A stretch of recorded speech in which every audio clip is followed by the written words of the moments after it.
started this in 2022 with the idea that I would cover practical topics that I wished I knew when I started out in my arbitration career. There are 23 other webinars on YouTube, and after this program, you will get a list of those interviews and seminars in case you want to check them out later on, and you'll also get a recording of this webinar.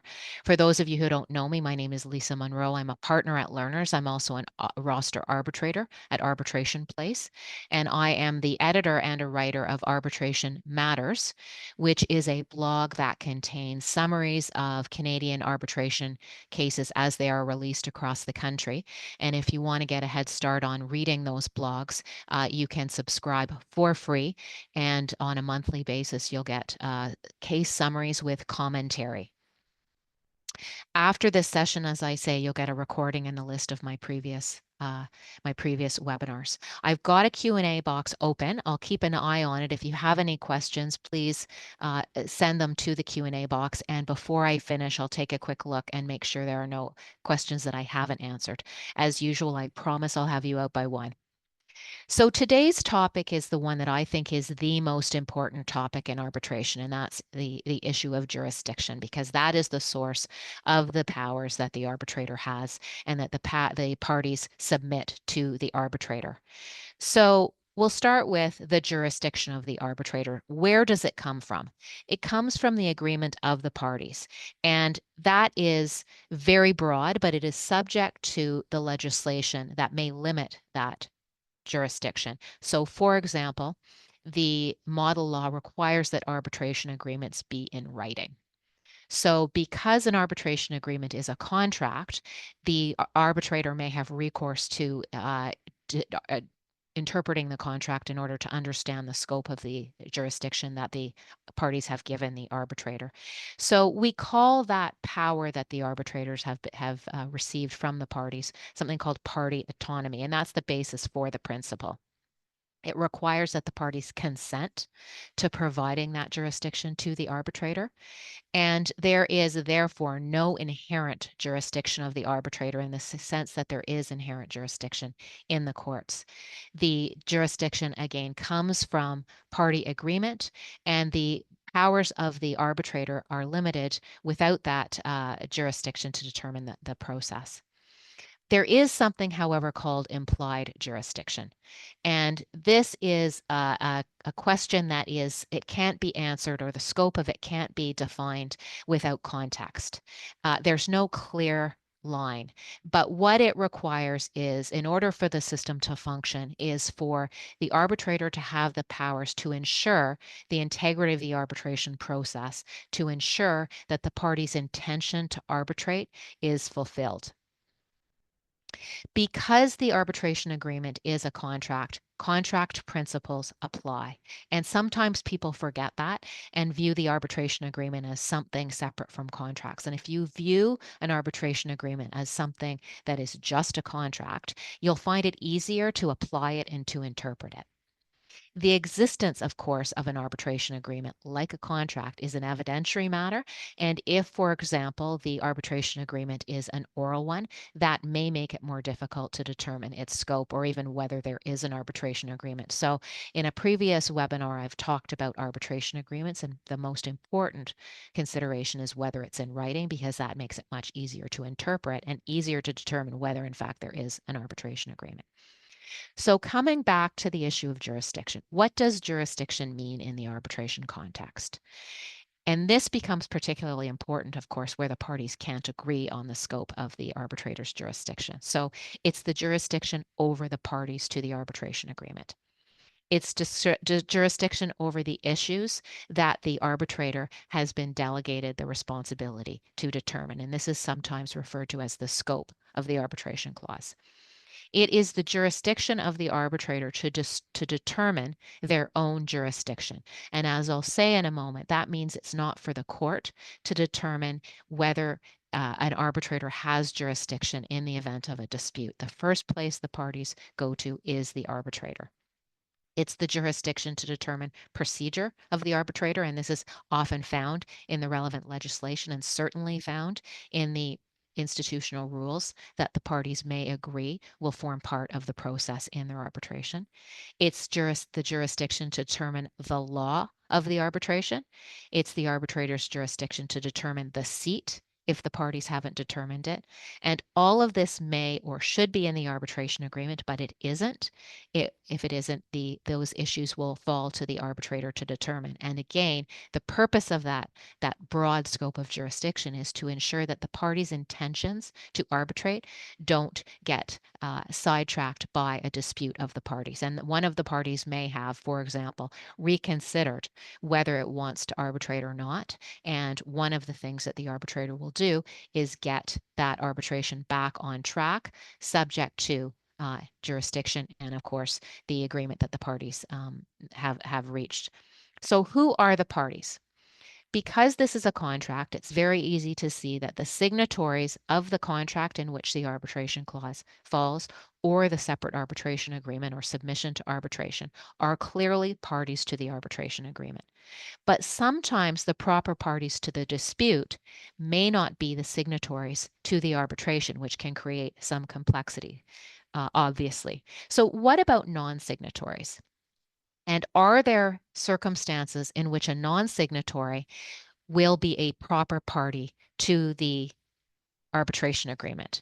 And so consider that because the arbitration agreement is a contract, what principles under contract law would provide for a non-signatory to be a party to the contract? So let's list some of those contract principles. Agency, for example, implied consent, for example, alter ego or piercing the corporate veil on a public policy ground.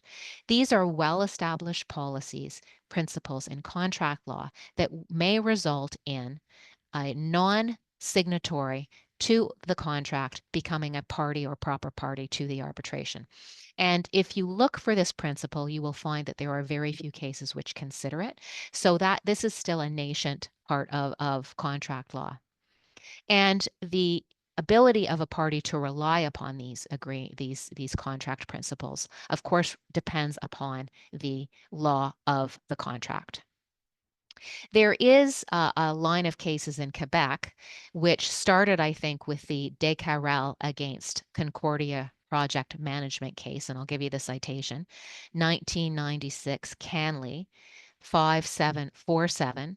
It's a decision of the Quebec Court of Appeal, which loosens some of the principles that I've just described. And in circumstances in which, for example, there are multiple parties to a contract, such as officers, directors, shareholders, the Quebec courts are more likely to say that even if some of those parties are signatories to the arbitration agreement and some are not, they have deemed that the parties to those agreements or the principals who are involved in drafting those agreements would have said, if they were asked, they would want all of the disputes relating to that contract to be considered together in a single proceeding to avoid multiplicity of proceedings and to increase efficiency.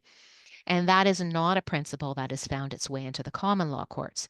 And so the Wellman decision of the Supreme Court of Canada remains the leading case in the common law jurisdictions, which is that these principles are not driven by multiplicity of proceedings. They are driven by who the proper parties to the contract and to the arbitration are. And if the result of that is multiplicity of proceedings, that is the way the parties intended when they drafted their contract.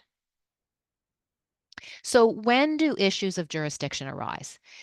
You'll often see them in a stay motion where a party brings to court a motion to stay a proceeding that is brought by way of litigation, and the request is to stay the litigation in favor of arbitration on the basis that there is an arbitration clause which requires the parties to arbitrate their disputes. And what if a non-signatory has brought the motion for a stay?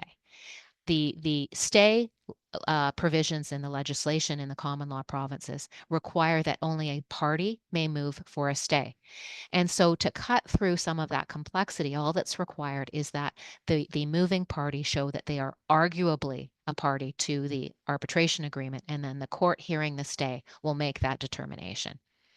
This matter of going to court may also arise in enforcement proceedings, and so a successful party to an arbitration may seek to enforce the award, and there may be a request to enforce the award as against a non-party to the arbitration. And so there is a case in particular that's making its way through the courts right now in Canada and internationally.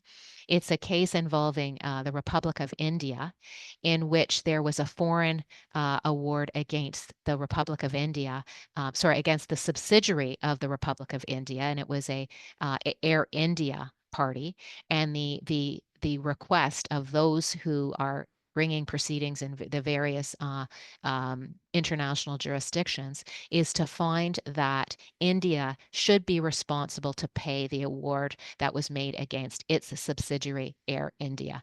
And generally the principles that apply to determine whether that's possible are alter ego, which has been set up in order to conceal a fraud. So now I move on to what disputes are covered by the arbitration agreement. What did the parties intend to have their arbitration agreement cover? And this is called the scope of the arbitration clause or the arbitration agreement, and it's a matter of contract interpretation. So the jurisdiction over the subject matter of the dispute and the jurisdiction over the proper parties to the arbitration are governed by contract principles in interpreting the scope of the arbitration clause. It may be a matter of interpreting what provisions, what causes of action are included, what parties are included, and the determination about whether the scope of the arbitration falls within the clause is something that is may be determined either on a preliminary basis or with the merits. And if it's determined on a preliminary basis, then the arbitrator will be asked to make a decision on the scope of the arbitration clause before the merits proceeding begins. And if the arbitrator determines that they have no jurisdiction at all, that is the end of the arbitration.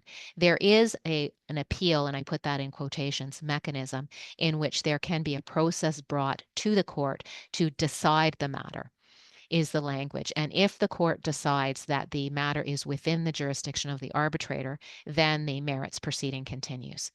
Alternatively, a decision may be rendered by the arbitrator in the merits, with the merits, in which case the arbitrator has usually decided that they need evidence in order to make the jurisdiction determination.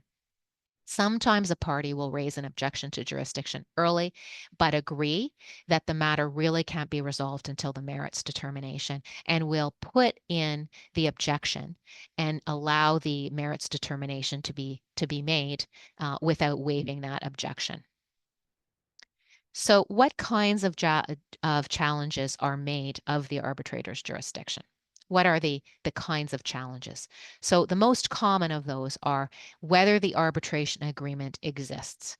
So if there's an oral agreement, for example, and there's a challenge to whether that agreement exists, there will have to be evidence that goes in to prove the contract. The validity or enforcement of the arbitration agreement. So, for example, if there is an alleged breach of the contract in which the arbitration agreement is found, there may be a challenge to the validity of that agreement. And that is something that will have to be, that may be raised and determined as a preliminary issue or with the merits. Or was a party competent in order to agree to the validity or enforcement to the arbitration clause? The scope of the arbitration agreement, of course, as I've just said, is something that may be disputed at the very outset. The proper parties, and whether the arbitrators have the necessary power to decide the matters in the dispute, and that goes back to scope. And it may be that the arbitrator determines that they have the jurisdiction to determine some issues and not others, in which case the arbitrator will determine the issues within their jurisdiction and not the others. And that gives rise, of course, to the multiplicity proceedings challenge, which means the parties may be in court for some of their disputes and before arbitration in the other, which is a very inefficient process. And another reason why clarity of the arbitration clause is critical, and having a broad scope of the arbitration agreement is essential, unless there's some reason why the parties want a very limited scope of the arbitration agreement. These issues give rise to a very, very important concept, which is separability in arbitration.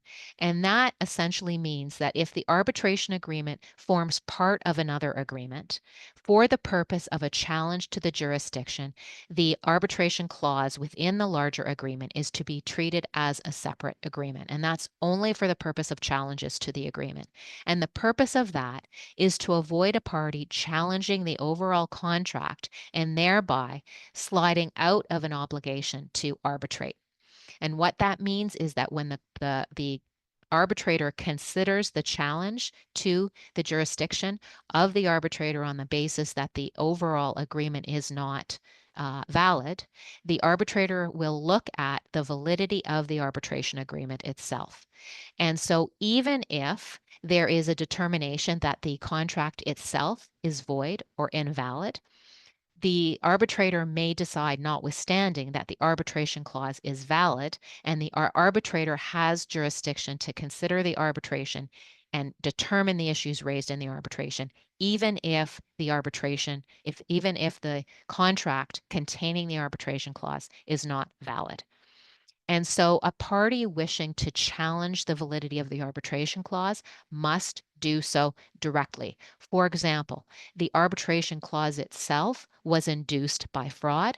And so that party challenging the arbitration agreement will have to show that, for example, the parties did not intend to arbitrate their disputes. So you can see that's a very high threshold.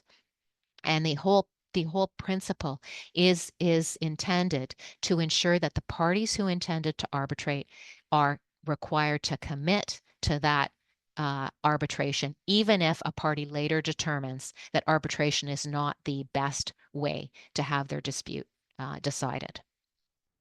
So who decides jurisdiction when there's a challenge? And the answer is the arbitrator. So a challenge to jurisdiction does not go to the courts in first instance. And this is as a result of a principle called compétence, sometimes with a C and a Z and sometimes with a C.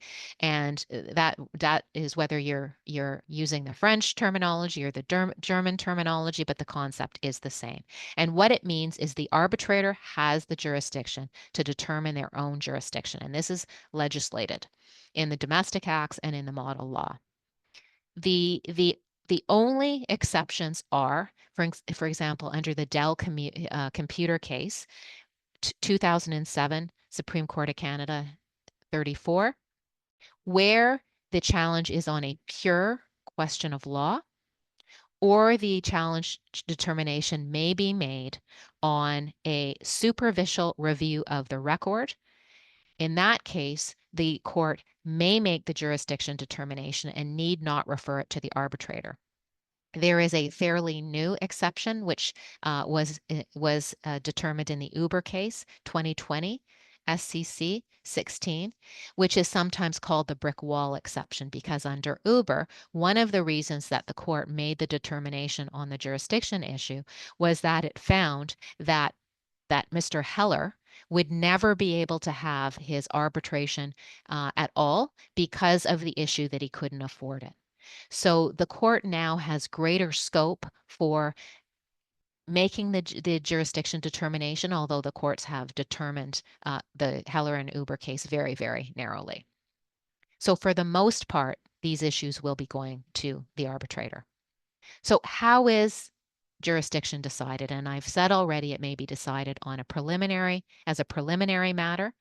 And if it is determined as a preliminary matter and one of the parties is unhappy with the result, as I've said, it can go to the court, and in Ontario, that'll be the Ontario Superior Court, to decide the matter. There is no appeal of that first instance court decision on jurisdiction. If, however, jurisdiction is determined with the merits, the usual appeal process or set-aside process is the route that the party unhappy with the jurisdiction result must use. And if there is an appeal, for example, the arbitrator must be right on their jurisdiction, and this is the standard of review question. So the arbitrator's opinion on whether they have jurisdiction or not is not relevant. They must be correct, and as I've said, this will involve a determination of the arbitration agreement. And the reality, though, is that courts very rarely interfere with the arbitrator's jurisdiction determination. And the primary reason for that is the arbitrator sitting before the parties and understanding all of the issues is likely to have a better understanding of the scope of the issues in the arbitration that a court will. If you are interested in a resource for bringing jurisdiction motions, or if you're an arbitrator for considering there's a very good guideline that has been posted on the Chartered Institute of Arbitrators website. It's a guideline on jurisdictional challenges. And it gives you the fundamentals of how you should present your argument if you're counsel, and if you're an arbitrator, how you should decide the issue and the kind of evidence that you want to have before you. So then we go back to what is the jurisdiction of the arbitrator? What are the limits? Of course, they're agreed by the arbitrator, or they agreed by the parties, and there is no inherent jurisdiction like there is a court. And so what that means is there is the power to ensure the integrity of the process and to control the process. So, for example, the arbitrator may impose sanctions on a party which is acting in a way that is contrary to a good practice and the integrity of the process. But the challenge there is that there are sanctions that may be brought against only the parties. So what does an arbitrator do when there is bad conduct on the part of counsel? So we know in court proceedings that the court has the ability to award costs against counsel, and that, of course, is not the case in arbitrations, because this is a contract between the parties, and the counsel is not a party to that contract. And so there are very limited circumstances in which counsel acting badly can actually be disciplined. And what happens is the arbitrator, pardon me, will make a determination of whether the party itself is a party to the bad conduct. In my experience, bad conduct among counsel is actually very, very rare. And part of that, in my belief, is because the arbitrator has a case management rule, which means that parties are generally trying to behave well in order to try to persuade the arbitrator at the end of the day that they should be successful. There is a danger of overstepping jurisdiction where there's this inherent jurisdiction principle. And so most arbitrators are very, very conservative in applying that inherent jurisdiction. The failure to act properly may result, of course, in appeal or a set aside, particularly a set aside if it results in unfairness in the process to one party. It also raises the question of the role of the arbitrator, where the arbitrator thinks that there are issues that are important to be addressed, and none of the parties have raised them. And because if we go back to the jurisdiction of the arbitrator, the jurisdiction is to decide the issues that have been raised by the parties. This is a very, very tricky area, and arbitrators should be very circumspect in trying to raise an issue that the parties haven't done so. So, for example, raising an issue may result in some prejudice to one side or benefit to another. So by simply raising an issue, you may tip the balance and thereby create an unfair process. The other risk, of course, is the parties know their case better than you do. And so you should be hesitant to raise something that the parties haven't raised. And the exception to that really is that if you look to the circumstances, the arbitration agreement, and you have the view that you may not have jurisdiction as an arbitrator, you really should raise that before the parties. Because if it's a true issue, it should be argued before you and determined so that the parties don't expend costs and a potential set aside earlier down the road. I have a couple questions. When should a jurisdictional challenge be made? What happens if a party takes a step in the process? This is an area that is is subject to a lot of case law, and a jurisdictional challenge should always be raised as soon as the party knows about it. So, for example, if there is an allegation that there's a reasonable apprehension of bias on the part of the arbitrator, or justifiable doubts as to the arbitrator's ability to act independent or impartiality, if a party has knowledge of that circumstance, it must be raised immediately. And if it's something that arises later on in the arbitration, it must be raised as soon as the party knows about it. Failing to do that creates a risk of a waiver determination. But if a jurisdictional issue is apparent immediately, that is something that should be raised in the parties' pleadings, and I'm putting quotation marks around them because that's a litigation term and not something that's used in every arbitration rules. It should be raised immediately in the pleadings, and if it makes sense, it should be raised as a preliminary issue, and it should be determined as a preliminary issue if that makes sense. But a party cannot sit upon a jurisdiction issue and not raise it, or it may lose its entitlement to do so. And then what is considered to be a step? Oh, there's lots of case law on that. So sometimes putting in a defense is considered a step. Sometimes when parties agree to a preliminary motion, which doesn't involve a jurisdiction issue, they may have taken a step.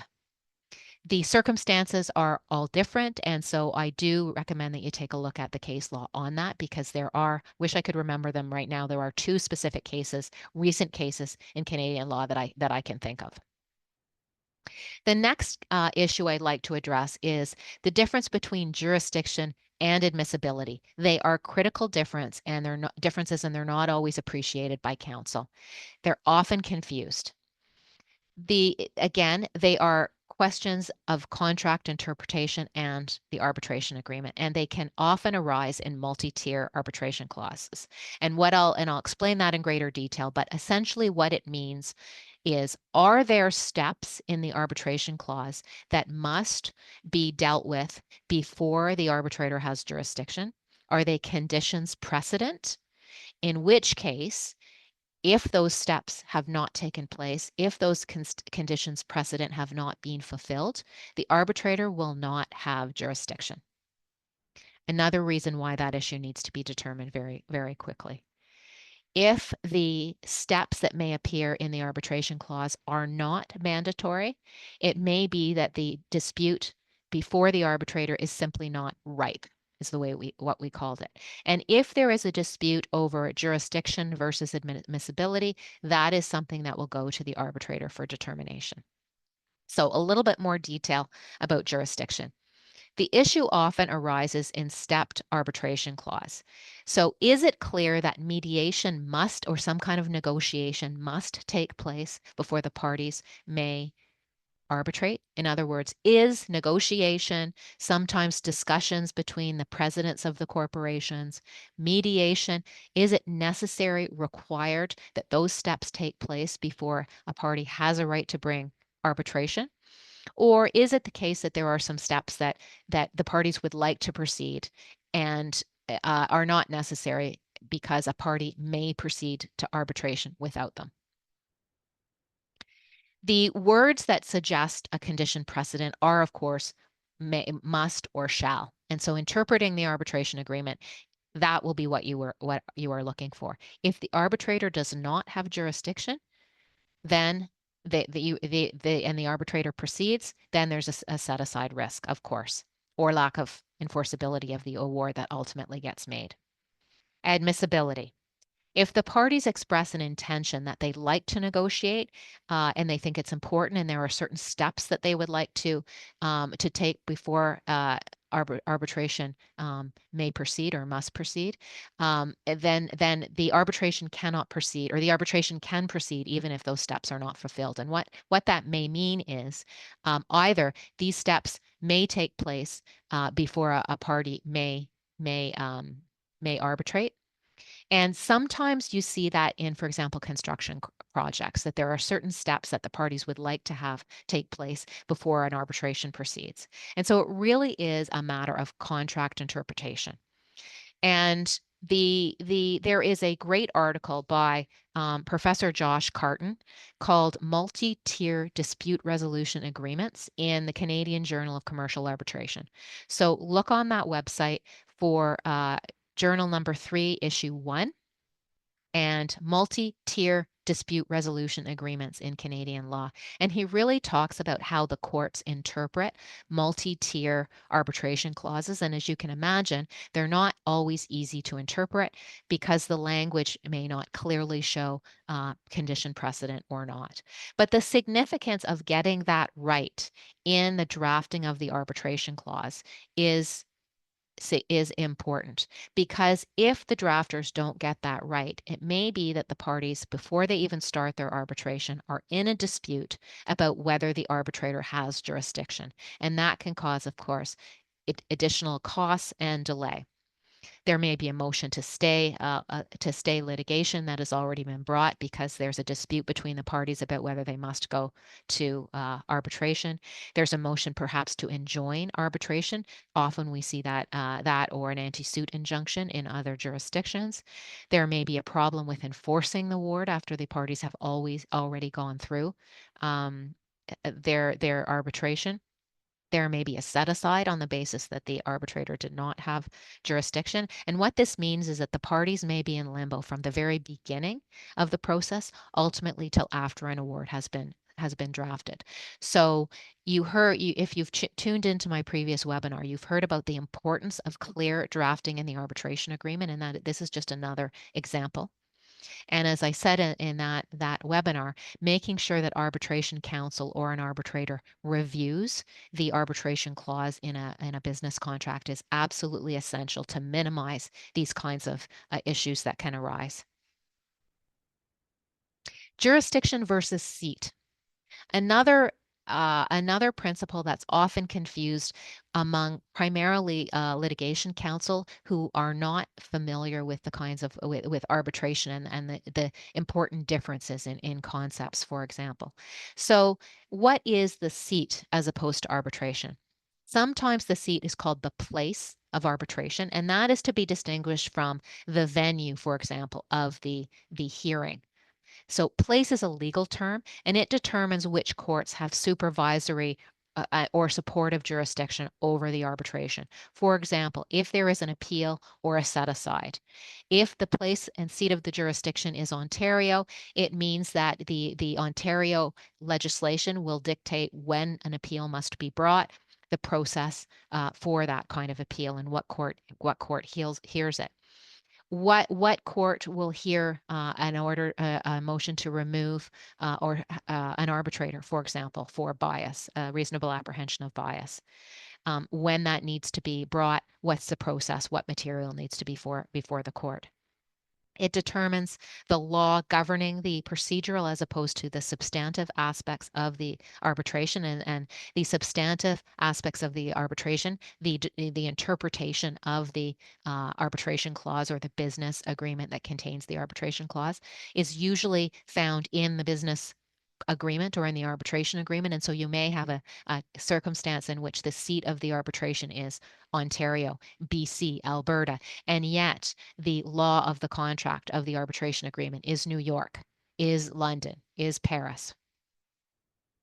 So this should give you an indication, if you haven't already thought about it, that there may be more than one legal system that can apply, and that of course increases the complexity of the various issues, the jurisdictional issues. And how does the place or seat of the jurisdiction get determined?